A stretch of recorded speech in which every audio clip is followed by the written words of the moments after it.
તો બધાની તૈયારી હવે એ પીક પર ચાલતી હશે કેમ કે બધાની પરીક્ષાઓ એ ચાલે છે. હવે કેટલાક લોકો પરીક્ષાના એન્ડમાં આવી ગયા હશે, પહોંચી ગયા હશે અને એમને એક સવાલ એ આવશે કે હવે 10મા પછી શું? અને એ સવાલ તમારા બધાના પેરેન્ટ્સના મગજમાં પણ હશે કે 10મા પછીનું કરિયર શું હોઈ શકે છે. તો આજે હું તમારી માટે 10મા પછી આપણે શું કરી શકીએ, કઈ કઈ ડિગ્રી તમે લઈ શકો છો, એ બધા જ ની માહિતી હું તમને આજે આપીશ. અને જ્યારે આપણે ફંડામેન્ટલી 10મા પછીની વાત કરીએ એટલે આપણા મગજમાં 3 સબ્જેક્ટ આવે છે. ધારો કે સાયન્સ, પછી આવે છે આર્ટ્સ અને છેલ્લે આવે છે હ્યુમેનિટીઝ. કેટલાક લોકો સીએ પણ કરવા માંગે છે કે મારે સીએ નો કોર્સ કરવું છે, બરાબર. પણ હું છે ને આજે તમને ખાલી સાયન્સના વિશે બતાવીશ કે સાયન્સમાં કયા કયા એવા ઓપ્શન્સ છે જે તમે ફોલો કરી શકો છો. હવે સાયન્સમાં જ્યારે આપણે વાત કરવાના છીએ, તમને એ વસ્તુ ખબર હશે કે 2 ભાગ હોય છે. એક હોય છે પીસીબી, એક હોય છે પીસીએમ. હવે આ પીસીબી અને પીસીએમ શું હોય છે? એટલે સાયન્સમાં જે લોકો ફિઝિક્સ, કેમિસ્ટ્રી અને બાયો, એટલે આપણે જ્યારે ફિઝિક્સ, કેમિસ્ટ્રી અને બાયો લઈએ છે તો આપણી પાસે એક એક્ઝામ જેનું નામ છે નીટ, એ આપણે ધોરણ 12માં આપીને મેડિકલમાં એન્ટ્રન્સ લઈ શકીએ છીએ. પણ જ્યારે આપણે પીસીએમ સિલેક્ટ કરીએ એટલે આપણી પાસે આઈઆઈટી જેઈઈ આ નામની જે પરીક્ષા હોય છે, જે તમને જે પણ લોકોને આઈઆઈટીમાં એમને એડમિશન જોઈએ છે કાં તો એનઆઈટીમાં નેશનલ ઇન્સ્ટિટ્યૂટ ઓફ ટેકનોલોજીમાં એડમિશન જોઈએ છે, આ એક્ઝામને ક્લિયર કરીને એમને આ બધા કોલેજીસ અને એન્જિનિયરિંગ કોલેજીસમાં પણ એડમિશન મળી શકે છે, બરાબર. આવી જ રીતે નીટ એટલે નેશનલ એન્ટ્રન્સ એલિજિબિલિટી ટેસ્ટ નામની પરીક્ષા હોય છે, જે તમને કેટલાક મેડિકલ કોલેજીસ જે આપણા દેશમાં હોય છે ને મેડિકલ કોલેજીસ, આમાં એડમિશન માટે તમને શું જોઈએ છે? નીટ એક્ઝામ એની જરૂર પડે છે. હવે એ વસ્તુ જાણી લો, કેટલાક સ્ટુડન્ટ્સ આ બંને લઈ શકે છે. એટલે પીસીએમબી એટલે ફિઝિક્સ, કેમિસ્ટ્રી, મેથ્સ અને બાયો, આ બધા જ સબ્જેક્ટ એ પણ તમે લઈ શકો છો. અને જે છોકરાઓ આવું કરે છે તો એ શું આપી શકે છે? એ નીટ અને એ આઈઆઈટી જેઈ આ બંને એક્ઝામમાં અપિયર થઈ શકે છે.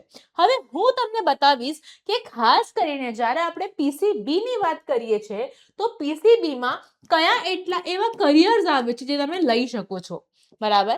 કેમ કે કેટલા લોકોને લાગે છે ખાલી મેડિકલ જ એવું કરિયર છે જે આપણે આગળ લઈ શકીએ છીએ પીસીબી લેવા પહેલા. હવે યાદ રાખો, પીસીબી લેવા પહેલા તમારે એક વસ્તુ યાદ રાખવાની કે તમારું જે લિમિટેડ નોલેજ છે એમાંથી તમે ક્યારે પણ કોઈ વસ્તુને સિલેક્ટ ના કરો. ધારો કે હું તમને કહું છું કે તમારે છે ને એક પાર્ટીમાં આવવાનું છે અને તમારે એક ખૂબ જ સારી ડ્રેસ પહેરવી છે.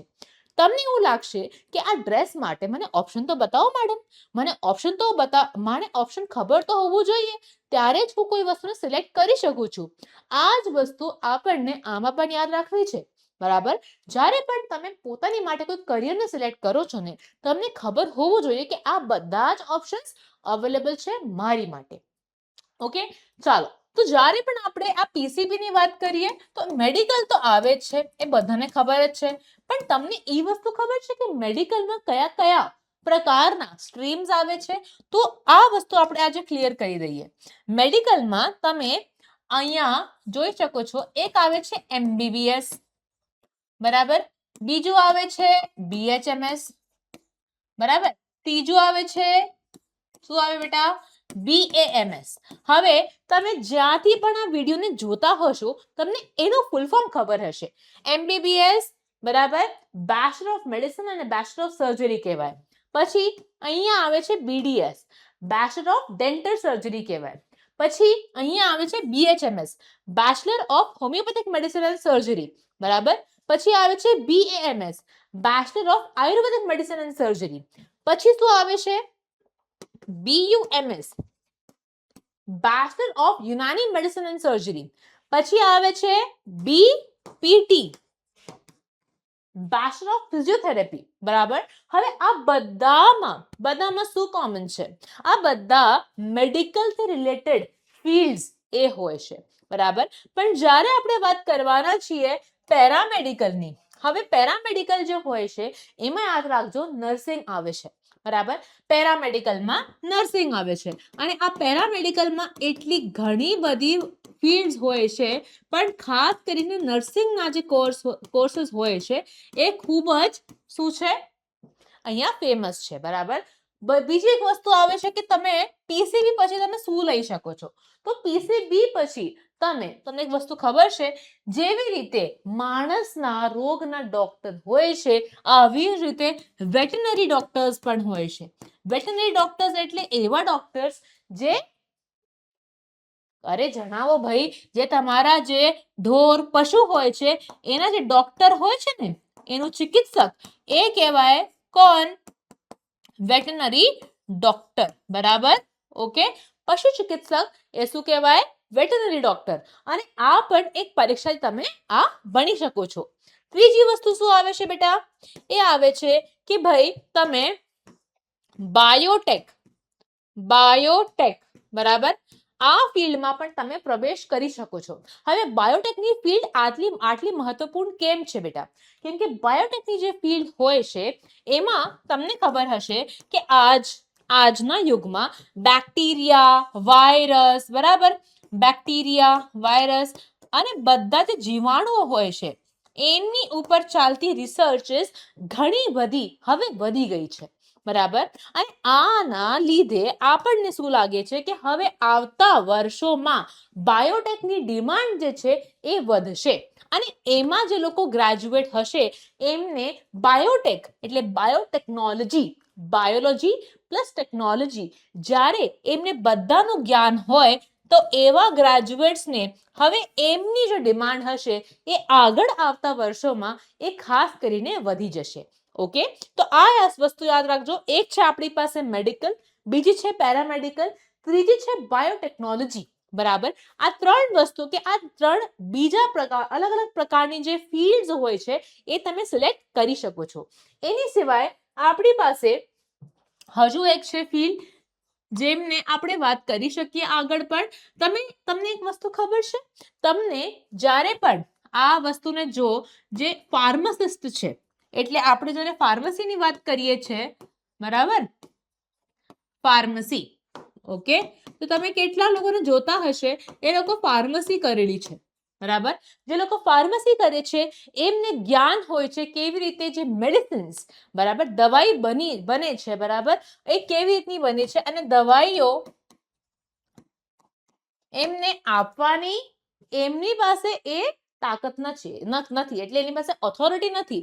એ તો ડોક્ટર જ કરે છે. પણ જે ફાર્માસિસ્ટ હોય છે એ શું કરતો હોય? એ કેમિસ્ટની જેમ, એ ડ્રગિસ્ટ, એ ડ્રગ સ્ટોરની જેમ એ શું કરે છે? પોતાની કાર્યરત કરી શકે છે. અને ત્યાં આની જરૂર પડે છે કે ફાર્મસી તમે કરી લો એટલે આ બધી જે કંપની હોય છે, ધારો કે રેનબેક્સી, ધારો કે મેનકાઇન્ડ, તો બધી જ જે ફાર્મસી કંપની હોય છે, ફાર્મા કંપની હોય છે, ત્યાં અમને ખૂબ જ જરૂર પડે છે, બરાબર. ઓકે, પછી આપણી પાસે આવે છે શું? કેટલાક લોકો ન્યુટ્રિશનનું કોર્સ કરે છે, બરાબર, ન્યુટ્રિશન અને ડાયટિશિયન. હવે એ વસ્તુ તમે યાદ રાખી લો, ડાયટિશિયન, એ વસ્તુ તમે યાદ રાખી લો કે ન્યુટ્રિશન અને ડાયટિશિયનનું કાર્ય શું હોય છે. તો જ્યારે પણ કોઈ પણ માણસને કોઈ બીમારી થઈ ગઈ હોય, ધારો કે કોઈ હૃદય રોગ થઈ ગયો હોય અને એમને પોતાની જે ડાયટ હોય છે એમાં એમને ખાસ કરીને કેલોરી, બરાબર, કેલોરી કે એમને પોતાના શરીરમાંથી મોટા ભાગે ફેટ લોસ કરવું છે, તો એમની માટે જે ન્યુટ્રિશનિસ્ટ અને ડાયટિશિયન છે એમનું રોલ ખૂબ જ મહત્વપૂર્ણ હોય છે, બરાબર. ત્રીજી વસ્તુ અહીંયા હું લખું છું, એક છે સાયકોલોજિસ્ટ. હવે કેટલાક લોકો જે છે એમને એ વસ્તુ ખબર નથી કે સાયકોલોજિસ્ટ અને સાયકાઇટ્રિસ્ટમાં ડિફરન્સ શું છે. બેટા, સાયકોલોજિસ્ટ જે છે એ એક પ્રકારથી ડોક્ટર નથી હોતું. સાયકાઇટ્રિસ્ટ એમબીબીએસ કરવા પછી એમડીમાં જે લોકો સાયકાઇટ્રી એમડી કરે છે એ લોકો સાયકાઇટ્રિસ્ટ કહેવાય છે. અને આ જે સાયકાઇટ્રિસ્ટ હોય છે ને બેટા, સાયકાઇટ્રિસ્ટ, તો આ જે લોકો હોય છે બેટા સાયકાઇટ્રિસ્ટ, આ લોકોએ એમબીબીએસ કરેલી છે અને પછી એમડી કર્યા પછી એમડી કર્યા પછી એમને સાયકાઇટ્રિસ્ટ આવી રીતે આપણે એમને ઓળખાય, આપણે એમને ઓળખી શકીએ છીએ. અને સાયકાઇટ્રિસ્ટ લોકો હોય છે, સાયકાઇટ્રિસ્ટ ડોક્ટર્સ હોય છે, એ શું કરી શકે છે? એ જે માનસિક રોગો હોય છે, બરાબર, માનસિક રોગોનો ઇલાજ કરી શકે છે. ધારો કે કેટલાક લોકોને સ્કિઝોફ્રેનિયા હોય છે, બરાબર, આ એક માનસિક રોગનું નામ છે. કેટલાક લોકોને ડિસોસિએટિવ આઇડેન્ટિટી ડિસઓર્ડર હોય છે. તો આવી રીતના જે માનસિક રોગો છે એમને જ્યારે આપણે કોઈ ડોક્ટર પાસે લઈ જાય તો આ ડોક્ટરનું નામ શું હોય છે? એમને આપણે કહીએ સાયકાઇટ્રિસ્ટ. પણ સાયકોલોજિસ્ટ કોણ હોય છે? પછી સાયકોલોજિસ્ટ શું કરે? એ તમારે કાઉન્સેલિંગ કરે. જ્યારે આપણે ફેમિલી કાઉન્સેલિંગની વાત આવે, જ્યારે સ્ટુડન્ટ કાઉન્સેલિંગની વાત આવે, જ્યારે ચાઇલ્ડ કાઉન્સેલિંગની વાત આવે, એટલે એ માનસિક રોગો, બરાબર, એમને સમજે તો છે પણ એ પ્રિસ્ક્રિપ્શન નથી આપી શકતા. અહીંયા જે સાયકાઇટ્રિસ્ટ હોય છે એ તમને દવા આપી શકે છે. સાયકોલોજિસ્ટ તમારા જોડે વાત કરે અને તમે કાઉન્સલ કરીને થેરેપી આપી શકે છે, બરાબર. ઓકે, પછી આપણે જ્યારે વાત કરવાના છીએ કે ભાઈ આ ફિલ્ડમાં તમને ખબર છે આ બધી જ ફિલ્ડમાં એક વસ્તુ કોમન છે. શું? બાયોલોજી. પણ હું તમને એવી વસ્તુ બતાવીશ, ધારો કે બાયો એન્જિનિયરિંગ, જેમાં એક બીજી વસ્તુ કોમન છે, એન્જિનિયરિંગ. એટલે થોડું તમારે મેથ્સ, બરાબર, એની સમજ હોવું જોઈએ. તો જ્યારે આપણે વાત કરવાના છીએ બાયો એન્જિનિયરિંગની, એન્જિનિયરિંગ, બરાબર, જ્યારે આપણે બાયો એન્જિનિયરિંગની વાત કરવાની છે એમાં ખાસ કરીને યાદ રાખજો, બાયો એન્જિનિયર્સ બાયોલોજી અને ગણિત એટલે જીવ વિજ્ઞાન અને ગણિત એમની વચ્ચે પડતું જે સ્ટ્રીમ હોય છે એમાં શું કરતું હોય? એમની રિસર્ચ ચાલતી હોય છે.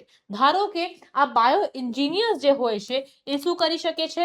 એ એમ્પ્યુટેટેડ આર્મ એટલે કેટલાક લોકો એવા હોય છે જેના પગ કપાઈ ગયું હશે કોઈ અકસ્માતમાં, કાં તો એમનું હાથ કપાઈ ગયું હશે, તો આમને ડિઝાઇન કરવા માટે જે આર્મ, જે પ્રોસ્થેટિક લિમ્બ બનાવવા માટે જે એન્જિનિયરિંગ નોલેજની જરૂર પડે છે એ બધા જ કાર્ય આમાં થાય છે. પછી એવું પણ બની શકે છે કે કેટલાક મશીન્સ, કેટલીક એવી ડિવાઇસીસ હોય છે. હવે ધારો કે હું તમને કહું છું કે જે આપણું ECG મશીન છે, બરાબર, કે આપણું CT સ્કેન મશીન છે, એની ડિઝાઇનિંગમાં કેવી રીતે આપણે બાયોલોજીને યુઝ કરવાનું અને કેવી રીતે એમાં આપણે ડિઝાઇન કરી શકીએ છીએ, તો આ બધા જ કાર્ય બાયો એન્જિનિયરિંગમાં આવી શકે છે.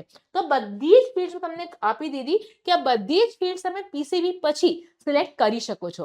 ઓકે, તો હવે મને લાગે છે કે બધાને થોડું નોલેજ આવી ગયું હશે કે આ બધી જ માહિતીને તમે કેવી રીતે યુઝ કરી શકો છો. ઓકે, તો આપણે આગળ જોઈએ નેક્સ્ટ પાર્ટમાં કે કઈ કઈ ફિલ્ડ્સ હજુ PCBમાં હશે જે તમે લઈ શકો છો. ત્યાં સુધી ફોલો કરતા રહેજો. Bye bye.